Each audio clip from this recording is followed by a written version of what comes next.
కొత్తగా building work నేర్చుకునేటప్పుడు మనకు ముందుగా దిశల కోసం తెలుసుకోవాలన్నమాట. 4 దిశలు కూడా మనం కంపల్సరీ కూడా తెలుసుకోవాలి. ఆ దిశలంటే ఏంటన్నది నేను చెప్తున్నాను ముందుగా మీరు చూడండి. మనకి నంబర్ 1 దిశ వచ్చేటప్పటికి నైరుతి. నైరుతి అనేటప్పటికి మనకు దక్షిణం నుంచి పడమరకు వచ్చేదాన్ని నైరుతి అంటాం. మనకి నెక్స్ట్ మనం చూసుకున్నట్లయితే గనక ఆగ్నేయం రెండో స్థానం అనమాట. ఆ స్థానం వచ్చేటప్పటికి దక్షిణం నుంచి తూర్పుకెళ్ళేదాన్ని ఆగ్నేయం అంటాం అనమాట. అది రెండో స్థానం. మూడో స్థానం వచ్చేటప్పటికి వాయువు. పడమటి నుంచి ఉత్తరానికి వెళ్ళేదాన్ని వాయువు అంటాం అనమాట. అదే విధంగా నాలుగో స్థానం వచ్చేటప్పటికి ఈశాన్యం అనమాట.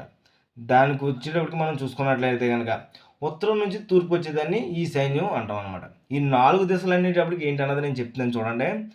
మనకు పై చూడండి మనకు పై స్థానం అంటే నెంబర్ 1 స్థానం, ఒకటో స్థానం వచ్చేటప్పటికి నైరుతి అనమాట, బాగా ఎత్తైన స్థానం. ఆ తర్వాత రెండో స్థానం వచ్చేటప్పటికి ఆగ్నేయం, దాని మీద కొద్దిగా డౌన్ చేయాలి. పునాది కట్టుకునేటప్పుడు కంపల్సరీ కూడా ఒక బేస్మెంట్ కట్టుకునేటప్పుడు ఆగ్నేయం నైరుతి నీళ్ళు వచ్చేటప్పటికి ఆగ్నేయం వైపుకి వెళ్ళాలి. అదేవిధంగా నైరుతి నీళ్ళు వచ్చేటప్పటికి వాయు మూలకి వెళ్ళాలి. ఈ 2 మూలకి వెళ్ళిన తర్వాత మనకి ఈశాన్య మూలకి రావాలన్నమాట. అది ఏ విధంగా మనం బేస్మెంట్ కట్టుకోవాలి అంటే మనకు 2 మూలకి వెళ్ళాలంటే ఒక గదిలోంచి ఒక గదిలోకి నీళ్ళు వెళ్ళడం అన్నది కాదండి. వాస్తు ప్రకారం మనం ఒక లెవెల్ వేసుకునేటప్పుడు, ఒక బిల్డింగ్ లెవెల్ వేసుకునేటప్పుడు మనం వాస్తు ప్రకారం ఏ విధంగా వేసుకోవాలన్నది నేను చెప్తున్నాను చూడండి. ఇప్పుడు నైరుతి వైపున మనం ఒక 3 అడుగులు పెట్టాం, పునాది అన్నది 3 అడుగులు కడుతున్నాం అంటే రోడ్డు మీద నుంచి మనం లెవెల్ వేసుకుని ఒక 3 అడుగులు ఎత్తి పెట్టుకున్నాం అనుకోండి. 3 అడుగులు అంటే ఎంత? 36 అంగుళాలు 3 అడుగులు అంటాం అనమాట. 36 అంగుళాలు పై స్థానంలో పెట్టాం అంటే ఒకటో స్థానంలో 36 అంగుళాలు పెట్టాం మనం భీమ్ మీద నుంచి. ఆ తర్వాత మనకి రెండో స్థానంలోకి వచ్చేటప్పటికి 32 అంగుళాలు పెట్టాలి. అంటే అక్కడికి 4 అంగుళాలు వాటం అన్నది మనం చూపించాలన్నమాట. అదే వాటం ఆ 32 అంగుళాలే వాయుమూల కూడా పెట్టుకోవాలి. అంటే 2 చేతులు కూడా ఒకలాగే ఉండాలన్నమాట. మనం ఒక లెవెల్ వేసుకునేటప్పుడు వాయువు ఆగ్నేయం ఒకే లెవెల్కి ఉండాలన్నమాట అండి. బిల్డింగ్ కట్టుకునేటప్పుడు, బేస్మెంట్ కట్టుకునేటప్పుడు ఒకే లెవెల్కి అన్నది ఉండాలి. ఆ తర్వాత మనకి ఇక్కడికి వచ్చేటప్పటికి 2 ఒక లెవెల్కి ఉన్నాయి. అదే విధంగా మనకి ఈశాన్య మూలకు వచ్చేటప్పటికి మనకు 30 అంగుళాలే పెట్టుకోవాలి. అంటే మనకు నైరుతి కాడ నుంచి ఈశాన్యానికి వచ్చేటప్పటికి 6 అంగుళాలు వాటర్ అయితే ఉంటుందన్నమాట. అక్కడ బిల్డింగ్ సైజ్కి వచ్చేటప్పటికి ఇది మనం బిల్డింగ్ వచ్చేటప్పటికి మనం ఇది 30x30.